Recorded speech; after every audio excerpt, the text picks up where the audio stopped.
बिस्मिल्लाहिर्रहमानिर्रहीम। अस्सलाम वालेकुम टू एवरीवन। कैसे हैं सब लोग? ठीक हैं? देखिए बेटा, आज हम लोग class 10th physics new book chapter number 12 और उसका लेक्चर नंबर 1 है। तो भाई जरा रेडी हो जाएं। नई बुक है और इसका पहला चैप्टर है और चैप्टर जो है हमारा वो है चैप्टर नंबर 10। हम चैप्टर नंबर 10 से स्टार्ट कर रहे हैं। ये चैप्टर नंबर 10 है और चैप्टर का नेम है थर्मल फिजिक्स।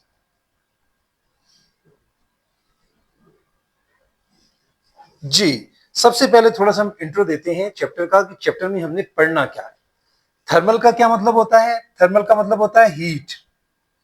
तो ये जो चैप्टर है आपका वो हीट और टेम्परेचर से रिलेटेड है। जहां हम हीट की बात करते हैं वहीं पर टेम्परेचर का कंसर्न होता है।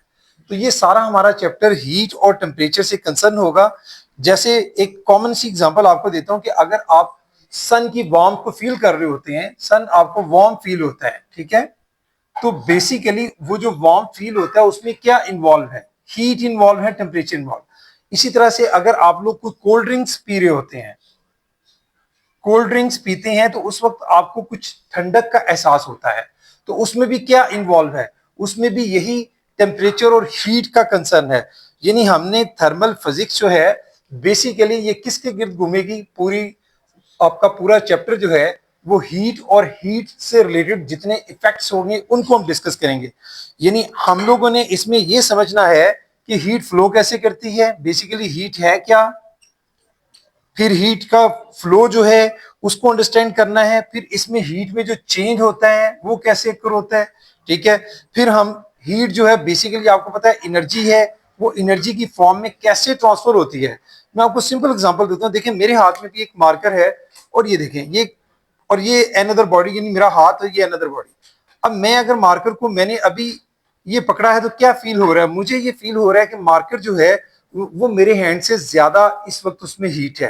तो होगा क्या कि भाई इसकी हीट जो है मेरे हाथ में ट्रांसफर होगी, और अगर मेरा हाथ जो है वो इससे ज्यादा वार्म होगा तो हीट जो है, अब इसका क्या मतलब हुआ कि आपकी जो एनर्जी है वो हीट की शक्ल में वार्म बॉडी से यानी हॉट बॉडी से कोल्ड बॉडी की तरफ मूव होती है। यानी हमेशा जो हॉट बॉडी होगा या वार्म बॉडी होगा उसी से कोल्ड की तरफ मूव होती है, और एक टाइम तक ये सिलसिला चलता है। जैसे ही दोनों का टेम्परेचर सेम हो जाएगा, जैसे मैंने अभी बताया कि ये चैप्टर हमारा इन्हीं दोनों के गिर्द घूमेगा। जैसे ही इन दोनों का टेम्परेचर सेम हो गया, मार्कर का और हाथ का, ना तो ये मुझे हॉट फील्ड होगा ना ये कोल्ड, दोनों सेम हो जाएंगे। तो भाई बेसिकली हुआ क्या कि एनर्जी जो है वो ट्रांसफर हुई मार्कर से मेरे हैंड की तरफ। अगर मार्कर अगर हॉट होता और अगर मेरे हाथ इससे हॉट होते तो यहां से एनर्जी यानी हार्ड बॉडी से कोल्ड बॉडी की तरफ जो है वो एनर्जी हमेशा ट्रांसफर होती है यहां से। इसकी एप्लीकेशंस हम डिस्कस करेंगे। इसमें कहां कहां इसको अप्लाई किया जाता है भाई, इसमें हम बात कर लेते हैं कि इसमें हीट ट्रांसफर जो है, फिर स्पेसिफिक हीट जो कॉन्टेक्ट है, मतलब स्पेसिफिक हीट कैपेसिटी, सॉरी, वो भी हम इसी में पढ़ेंगे, इसी चैप्टर में स्पेसिफिक हीट कैपेसिटी, ठीक है? इसके अलावा हम लोग फेज चेंजेस होती हैं वो भी इसी चैप्टर में पढ़ी जाएंगी। फेज चेंजेस क्या है उनको भी डिस्कस करेंगे, ठीक है? इसके अलावा हम लोग हीट ट्रांसफर होती है एक बॉडी से दूसरे बॉडी में, जिस पर मैं अभी बात कर चुका हूं। यानी ये तो सारी चीजें, इवन इवापोरेशन जो है वो भी हम इसी चैप्टर में डिस्कस करेंगे। ये सारी एप्लीकेशंस हैं बेसिकली किसकी? थर्मल फिजिक्स की, ठीक है? इसके अलावा हम लोग सिर्फ अर्थ से रिलेटेड सारा कुछ नहीं है, इवन के स्पेस से रिलेटेड भी थर्मल जो फिजिक्स है उसको डिस्कस किया जा रहा है। और उसके अलावा मॉडर्न टेक्नोलॉजी जो हमारी है उसमें भी काफी इमेंडेंट जो है हो रही है। मॉडर्न टेक्नोलॉजी में भी वो भी इसी से रिलेटेड, यानी हमारी मॉडर्न टेक्नोलॉजी जो है उसमें भी अप्लाई हो रही है हमारी थर्मल फिजिक्स। ये था एक जनरल सा तारफ थर्मल फिजिक्स का। अब हम थोड़ा सा आगे चलते हैं। हमने आज जो डिस्कस करना है वो बेसिक टॉपिक है हमारा, वो है थर्मल एक्सपेंशन।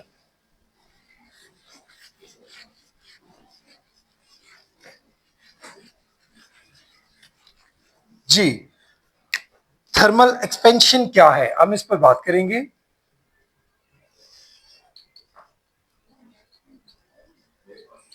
जी, जहां तक थर्मल एक्सपेंशन की बात है, थर्मल जैसे मैंने अभी आपको बताया, थर्मल मतलब क्या है? हीट। एक्सपेंशन किससे निकला है? एक्सपैंड से। थर्मल का मतलब क्या होता है? हीट। एक्सपेंशन किससे निकला है? एक्सपैंड से। यानी हीट की वजह से अगर कोई सब्सटेंस जो है वो एक्सपैंड होता है। अब वो जो एक्सपैंड होगा वो लेंथ वाइज भी हो सकता है, वॉल्यूम वाइज भी हो सकता है, ठीक है जी, एरिया वाइज भी हो सकता है। ये नहीं तीनों तरह से अगर हम लोग, मैं एक एग्जांपल ये देखें, हमारे पास ये एक क्या है, ये एक रॉड है, मेटेलिक रॉड, ठीक है। अब मैं इस मेटेलिक रॉड को अगर हीट देता हूं इस पॉइंट से या इस पॉइंट से, क्या होगा, हीट देने की वजह से इसमें जो है, ये देखें, हीट की वजह से, मतलब पहले इसकी ये लेंथ थी, मैं इसको अगर ओरिजिनल लेंथ कहता हूं एल ओ, इनिशियल लेंथ या ओरिजिनल लेंथ इसकी ये थी, जिसको एल ओ से नोट। आफ्टर हीटिंग क्या होगा, जब इसको हीट दी तो फिर क्या होगा कि भाई यही इसकी लेंथ जो है, पहले क्या थी, पहले इसकी लेंथ ये थी, जब हमने इसको हीट दिया तो इसकी लेंथ क्या हो गई, इसकी लेंथ आप देख रहे हैं कि अब इसकी लेंथ ये है, ये इसकी लेंथ थी ओरिजिनल, अब इसकी लेंथ क्या है, एल। अब इसमें आप देख सकते हैं कि ये जो है ये क्या है, ये इसकी लेंथ में इजाफा हुआ है डेल्टा एल की शक्ल में।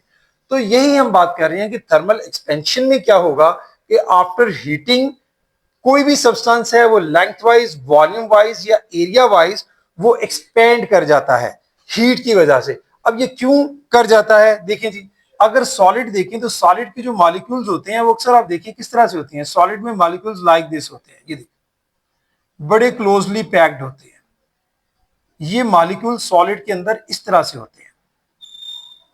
अब जब आप इसको हीट देते हैं तो आफ्टर हीटिंग क्या होता है, यानी हीट देने के बाद होगा क्या कि इसके जो मॉलिक्यूल्स हैं अब उनमें मूवमेंट पैदा होगी, काइनेटिक एनर्जी उनमें हीट की वजह से डेवलप होगी, तो वो अपनी ही पोजीशन के गिर्द, मैं एक मॉलिक्यूल दिखा रहा हूं, ये देखें, ये ऊपर नीचे वाइब्रेट करना शुरू हो जाएगा। जब ये वाइब्रेट करेगा तो इसकी वाइब्रेशन जो है वो अगले में भी वाइब्रेशन प्रोड्यूस करेगी, वो नेक्स्ट में, वो नेक्स्ट में। इस तरह से क्या होगा कि हीट की वजह से ये जो काइनेटिक एनर्जी है इनमें जाएगी और मॉलिक्यूल्स में कुछ ना कुछ मूवमेंट पैदा हो जाएगी। पहले वो अगर इस कंडीशन में थे, अब इनके दरमियान जो है वो हीट की वजह से कुछ गैप प्रोड्यूस होना शुरू हो जाएगा, ये देखें लाइक दिस, इनमें कुछ ना कुछ गैप। और इस तरह से आपका जो मेटल है वो आफ्टर हीटिंग जो है वो क्या होता है कि उसकी लेंथ में फिर इजाफा होता चला जाता है। अब ये जो इजाफा होता है वो चाहे हीट की वजह से लेंथ वाइज हो, वॉल्यूम वाइज हो, एरिया वाइज हो, उसको हम क्या नाम देंगे, थर्मल एक्सपेंशन। क्योंकि ये एक्सपेंशन किस वजह से हुआ है, हीट की वजह से हुआ है। थर्मल मतलब हीट, एक्सपैंड होना एक्सपेंशन। अब आप इसको डिफाइन आसानी से कर सकते हैं कि क्या इसकी डेफिनेशन होगी कि thermal expansion is the change in length, volume और एरिया, किस वजह से, of a substance on heating. जब आप उसको हीट करते हैं तो थर्मल एक्सपेंशन जो है वो प्रोड्यूस होता है, ठीक है। बाकी मैंने आपको समझाया कि जैसे जैसे ये आप हीट जैसे जैसे बढ़ाएंगे उतनी मॉलिक्यूल्स में काइनेटिक एनर्जी बढ़ेगी, वो उतनी तेजी से वाइब्रेट करेंगे, एनर्जी आगे ट्रांसफर करेंगे और उनके दरमियान जो गैप्स है या उनके दरमियान इंटरमॉलिक्यूलर फोर्सेस हैं वो आहिस्ता आहिस्ता ब्रेक डाउन होती चली जाएंगे, टूटते जाएंगे और वो मूव करते जाएंगे और उनके दरमियान गैप्स पैदा होता चला जाएगा और वो लेंथ वाइज बढ़ते चले जाएंगे। ओरिजिनल लेंथ उनकी अगर ये होगी तो उसकी फिर लेंथ जो है वो डेल्टा एल इंक्रीज कर जाएगी। अब डेल्टा एल जो है वो बेसिकली हम अगर निकालना चाहें तो कैसे निकालेंगे भाई, डेल्टा एल बेसिकली यहां से देखें तो जो आपकी ये देखें फाइनल लेंथ हुई है एल, उसमें से आप क्या माइनस कर देंगे, इनिशियल लेंथ या ओरिजिनल लेंथ, एल ओ को माइनस कर दे तो हमारे पास किसकी वैल्यू आ जाती है, डेल्टा एल की। ये अभी हम बात कर रहे हैं लेंथ वाइज। और अगर ये लेंथ वाइज थर्मल एक्सपेंशन आपका प्रोड्यूस होता है तो इसको हम नाम देते हैं लीनियर थर्मल एक्सपेंशन। अब हम लीनियर थर्मल एक्सपेंशन पर बात करेंगे। Linear thermal expansion,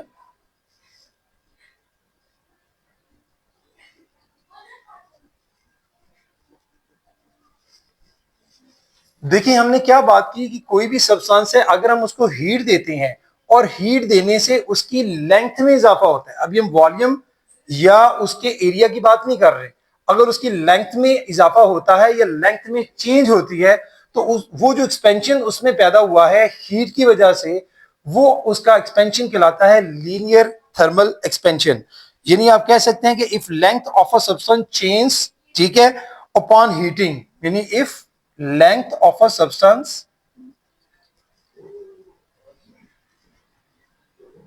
length of a substance change upon heating यानी हीटिंग की वजह से अगर किसी सब्सटेंस की लेंथ में चेंज आता है तो इसको क्या बोलेंगे, it is called linear thermal expansion. ये डेफिनेशन होगी प्रॉपर, ठीक है, लीनियर थर्मल एक्सपेंशन की। अब इसको जरा हम लोग साबित करते हैं, प्रूफ इसका देते हैं कि कैसे ये सारा कुछ होता है। अभी मैंने आपको डायग्राम बना के बताई थी कि ये अगर लेंथ थी किसी रॉड की, ठीक है, मैं फिर से आपको समझाता हूँ। ये देखें, सपोज ये लेंथ वाइज हमारे पास रॉड है, हम इसको हीट देते हैं। आफ्टर हीटिंग क्या होता है, इसकी अभी लेंथ क्या है, ओरिजिनल लेंथ LO है। जब हम इसको हीट देते हैं तो तब इसकी लेंथ इंक्रीज कर जाती है। सपोज इसकी लेंथ अब ये है, अब यहां पर ये इसमें इंक्रीज आया है। पहले उसकी लेंथ LO थी, अब इसकी लेंथ L है। वो यहां से यहां तक उसकी फाइनल लेंथ ये होगी आफ्टर हीटिंग। तो यहाँ जो चेंज है, ये वाला जो चेंज इसमें आया है, जितना उसमें इजाफा हुआ है, वो क्या कहलाएगा, डेल्टा एल। तो डेल्टा एल किसके इक्वल है, एल माइनस एल ओ के। अब यहां पर एक और बात समझ आती है हमें कि शुरू में जो टेम्परेचर था जाहिर है वो टी होगा। इसका कुछ भी टेम्परेचर है वो हम कहेंगे टी ओ, ओरिजिनल टेम्परेचर उसका ये था, हमने टेम्परेचर इंक्रीज किया तो वो टी हो गया। अब डेल्टा टी कितना है, डेल्टा टी फिर हमारे पास आएगा, यानी आपके टी जो है उसमें से आप टी ओ को माइनस कर देंगे ओरिजिनल टेम्परेचर को, बाद वाले में से हमारे पास क्या आ जाएगा, डेल्टा टी। अब ये इन सारी चीजों से हमें क्या समझ आती है कि हमारा जो डेल्टा एल है वो डायरेक्टली प्रोपोर्शनल किस किस के है, वो भाई डायरेक्टली प्रोपोर्शनल है हमारे, यानी जो ओरिजिनल लेंथ है उसके भी, और उसके साथ साथ डेल्टा टी के भी। यानी हम कह सकते हैं कि डेल्टा एल जो है वो डायरेक्टली प्रोपोर्शनल है। आप अलग अलग भी करके लिख सकते हैं, डायरेक्ट भी लिख सकते हैं इकट्ठा, कि डेल्टा एल किस किस के प्रोपोर्शनल है, यानी एल ओ के, इसको आप कह दें 1, और डेल्टा एल डायरेक्टली प्रोपोर्शनल है किसके, डेल्टा टी के। तो मैं अगर इन दोनों को कंबाइन कर देता हूं, ठीक है, कंबाइनिंग 1 एंड 2, तो क्या बन जाएगा मेरे पास, देखिए जी, कंबाइनिंग 1 एंड 2, तो ये हमारे मेरे पास बन जाएगा डेल्टा एल जो है वो प्रोपोर्शनल है किसके, एल ओ डेल्टा टी, क्योंकि दोनों के डायरेक्टली है, मैंने दोनों को कंबाइन कर दिया। और आप लोग ये बात भी जानते हैं कि जब भी प्रोपोर्शनैलिटी कांस्टेंट कोई चीज प्रोपोर्शनल होती है तो उसको इक्वेशन में कन्वर्ट करने के लिए जब इक्वालिटी में लेके आते हैं तो किसी प्रोपोर्शनैलिटी कांस्टेंट से उसको मल्टीप्लाई करना पड़ता है। तो हम क्या लिखेंगे फिर, delta L is equal to, यहां पर मैं क्या लिख रहा हूं, एल्फा। ये देखें अल्फा का साइन इस तरह से आपने बनाना है, थोड़ा सा दोनों मिलते जुलते हैं, मिक्स नहीं करना। प्रोपोर्शनैलिटी की जगह is equal to alpha into ये क्या हो गया, एल ओ डेल्टा टी। यहां से अगर आप थोड़ा सा गौर करें कि भाई डेल्टा एल किसके हमारे इक्वल था, डेल्टा एल हमारा इक्वल है एल माइनस एल नॉट। हम दोबारा लिख सकते हैं इसकी जगह पर एल माइनस एल ओ भी पढ़ते हैं, एल नॉट भी, ओ पढ़ने ज्यादा बेहतर है, ओरिजिनल लेंथ के लिए ओ लिखा जाता है तो एल ओ बोलते हैं। तो यहां से ये देखें किसके इक्वल है, अल्फा, ये अल्फा का साइन थोड़ा सा आपने इस तरह से बनाना है। तो आगे देखें क्या है, एल ओ और डेल्टा टी। यहां से बेसिकली आपने एल की वैल्यू निकाल, ओरिजिनल लेंथ का तो आपको पता है जब आप किसी सब्सटेंस को लेते हैं तो हमने एल की वैल्यू निकालनी होती है कि भाई फाइनल लेंथ कितनी है। तो इसलिए हम माइनस जो ओरिजिनल लेंथ है उसको दूसरे ले जाएंगे एल की वैल्यू फाइंड आउट करने के लिए। एल किसके इक्वल आ जाएगा, एल हमारा इक्वल हो जाएगा, यानी यही वाला जो अल्फा एल ओरिजिनल यानी ओ डेल्टा टी, और इसके साथ ये माइनस, ये उधर जाके क्या हो जाएगा, प्लस एल ओ। अब मैं यहां पर बाकी आपको प्रूफ सारा सॉल्व करके बताता हूं। ये देखें यहां से जो ओरिजिनल लेंथ एल ओ है दोनों में क्या है, कॉमन है, इसको कॉमन ले लीजिए, यानी एल इज इक्वल टू हमारे पास क्या आ जाएगा, अगर हम इसको कॉमन ले लेते हैं, एल ओ हमने कॉमन ले लिया, यहां से हमारे पास क्या बचा, अल्फा, ठीक है, उसके आगे डेल्टा टी, और आगे क्या है, प्लस 1, ठीक है। इसको थोड़ा सा बुक के मुताबिक अगर अरेंज करना चाहें तो इसको पहले लिख लें 1 को, इसको बाद में लिखने, एल ओ को बाद में लिखना, इस तरफ लिखने कॉमन की शक्ल में या उस तरफ लिखने, कोई फर्क नहीं है, ऐसे भी ठीक है। बुक में जिस तरह लिखे आप उस तरह लिखना चाहें तो आप इसको लिख सकते हैं कि भाई 1 प्लस ये अल्फा इंटू डेल्टा टी, और यहां पर आप लिख दिया एल ओ, बजाय इधर के उधर भी लिख सकते हैं, ये दोनों तरह से लिखा हुआ ठीक है, कोई इशू नहीं है। तो ये वो फॉर्मूला होगा जिससे हम लोग क्या फाइंड आउट करेंगे, फाइनल लेंथ, ठीक है जी। यानी ओरिजिनल लेंथ तो हमारे पास ऑलरेडी थी, आफ्टर हीटिंग जो हम फॉर्मूला लगाएंगे इस फॉर्मूले से फाइंड आउट करेंगे, ठीक है। ये लीनियर लेंथ का प्रूफ भी है। इसके साथ साथ आपने देखा अल्फा की वैल्यू पर मैं बात कर रहा हूं प्रोपोर्शनैलिटी कांस्टेंट की। ये देखें यहां पर हमने लिखा था ये जो, इसको मैं ए का नाम दे देता हूं, चले। यानी ए को अगर आप गौर करें, यहां से अगर मैं अल्फा की वैल्यू निकालना चाहूं तो फ्रॉम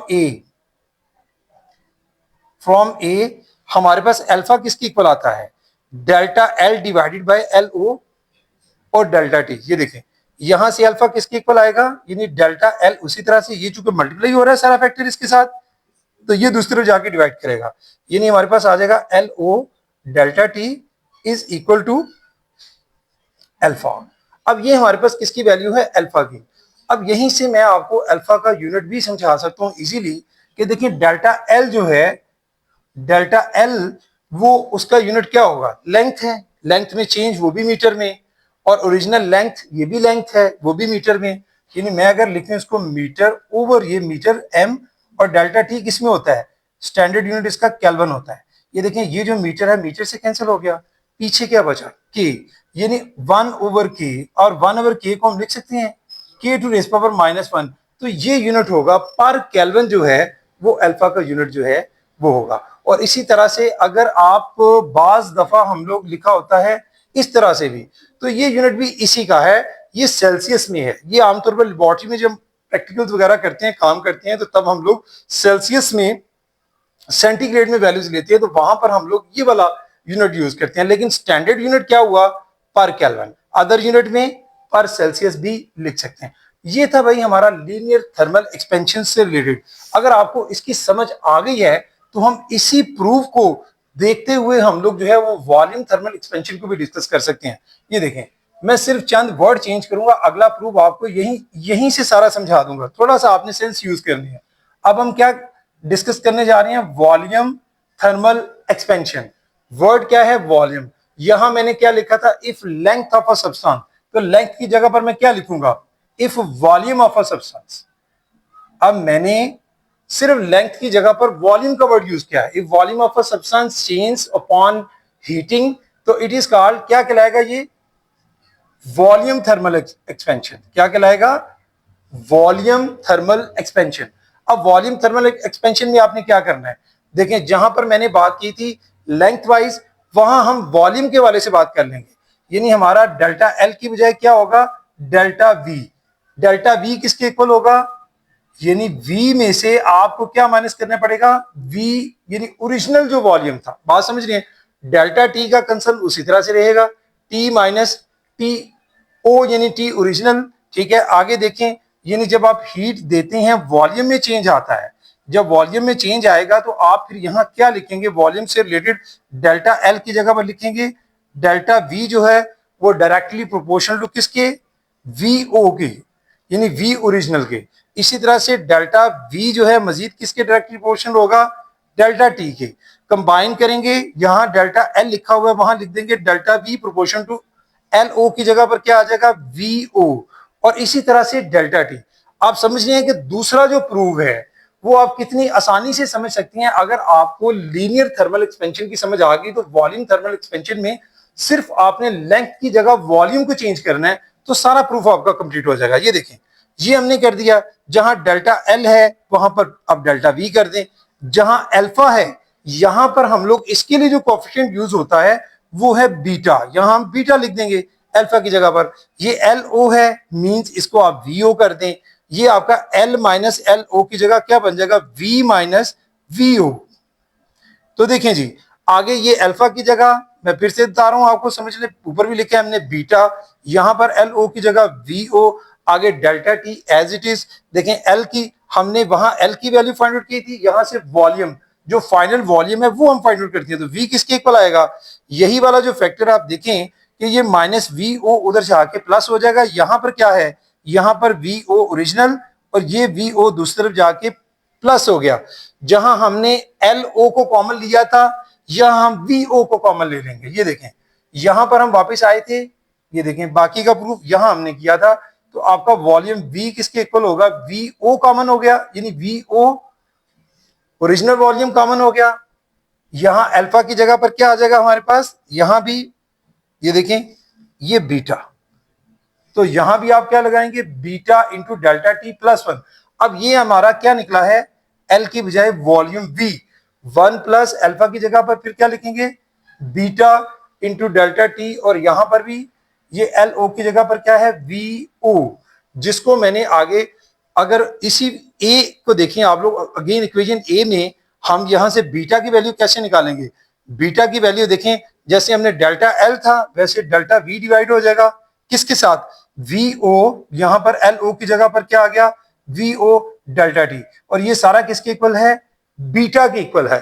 अब बीटा का भी यूनिट कैसे निकालना है, वॉल्यूम किस में होता है भाई, वॉल्यूम आपका होता है मीटर क्यूब में, नीचे भी आपका वॉल्यूम है, चाहे चेंज इन वॉल्यूम हो या वॉल्यूम लिखा हो, ये मीटर क्यूब में होता है, टेम्परेचर केल्विन में, बिल्कुल पीछे की तरह ये मीटर क्यूब के साथ कैंसिल हो गया, 1 के मीन यानी पर केल्विन, यानी ये जो आपका बीटा है उसका यूनिट भी पर केल्विन हो, बात की समझ आ गई। या फिर हम लोग पर सेल्सियस यूज करेंगे, पर सेल्सियस किसके लिए यूज कर सकते हैं, जैसे मैंने अभी आपको बताया था लेबोरेटरीज के लिए, अल्फा हो या बीटा हो, उसके आगे भी मैं मूव नहीं कर रहा, ठीक है, आज मैंने इतनी ही बात करनी है, बीटा का यूनिट हो या अल्फा का यूनिट हो, वो दोनों का सेम होगा। अब आप समझ सके हैं बात को कि हमने वॉल्यूम थर्मल एक्सपेंशन की बात की, उससे पहले लीनियर की। अगर आपको लीनियर थर्मल एक्सपेंशन अंडरस्टैंड हो गया तो वॉल्यूम थर्मल एक्सपेंशन जो है वो आप आसानी से समझ सकते हैं कि मैंने उसी को सारे लिखे हुए, सिर्फ मैंने एल जहां था, एल ओ एल, उनकी जगह पर मैंने वी जो है वो पुट किया है, और जहां पर अल्फा था कोएफिशिएंट वहां पर हमने बीटा रखा है, बाकी सारा प्रूफ उसी तरह से होगा। ठीक है, ये बेटा था हमारा आज का टॉपिक, इसमें मैंने आपको कुछ चीजें जो है वो समझाई, बाकी ये नई बुक है, इसमें आप लोगों ने साथ साथ रीडिंग भी अच्छे से कर लेनी है, मैंने आपको मेन चीजें सारी समझा दी हैं। तो आज जो टॉपिक है बेसिकली वो हमारा यहीं तक होगा। ये आपके मैं बता देता हूं कि पेज नंबर 4 तक हमने डिस्कस किया है, अल्फा की वैल्यू भी फाइंड आउट कर ली, बीटा की भी कर ली, दोनों प्रूफ को डिस्कस कर लिया, बाकी इसको आप रीडिंग खुद भी कर सकते हैं। अल्फा हो या बीटा हो, ये दोनों कोएफिशिएंट कहलाते हैं, alpha coefficient of linear expansion कहलाता है, और जो आपका बीटा है वो coefficient of volume expansion B कहलाता है। तो ये इनके नाम थे, ये सारा टॉपिक था। इसको आप, फिर वही बात है कि नई बुक है, नई चीजें हैं, नए जोश के साथ, नए बलबले के साथ आप आए, इसको अंडरस्टैंड करें और साथ साथ प्रॉपर रीडिंग करें और अंडरस्टैंडिंग के साथ साथ साथ चीजों को तैयार करें, क्योंकि अब आपके पास टाइम जो है वो इस साल आपके चैप्टर जो है वो 12 चैप्टर हैं, तो ज्यादा आपके पास टाइम नहीं है।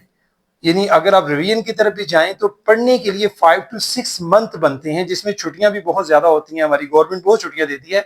तो 5 to 6 मंथ में समझ लें कि हर मंथ में आपको मिनिमम 2 चैप्टर्स कवर करने होते हैं, अंडरस्टैंडिंग के साथ और उसको लर्निंग के साथ। अंडरस्टैंडिंग भी, लर्निंग भी और प्रेपरेशन, तीनों फेजेस को आप पूरे पोटेंशियल के साथ शुरू साल से ही पकड़ें, आज से ही पकड़ें और शुरू हो जाएं। तो बेटा आज के लिए इतना ही, थैंक यू वेरी मच।